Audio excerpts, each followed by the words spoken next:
Uongozi wa Kiislamu katika kaunti ya Migori umekashifu mienendo potofu ya viongozi waliochaguliwa kwa tiketi ya ODM kueneza migawanyiko na ghasia katika uchaguzi mdogo wa chama unaoendelea kote nchini. Wakiongozwa na mwenyekiti wa muungano wa Hussein Ibrahim, walieleza kuwa chama cha ODM kimetekwa nyara na walaghai ambao hawana nia njema ya kuimarisha chama bali kueneza mgawanyiko.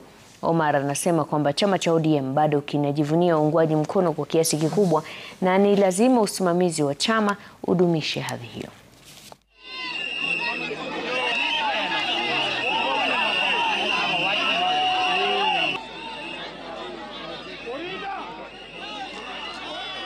Uchaguzi wa ODM ikifanyika kwa nidhamu ile sheria inatakikana, ODM ni chama maarufu, hata kuwa na shida.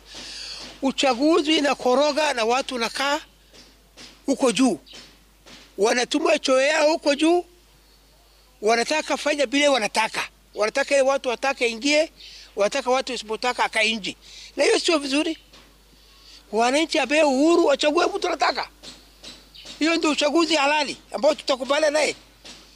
Nafaa kiongozi ya chama aelewe shida ambao watu ambao wanachia huko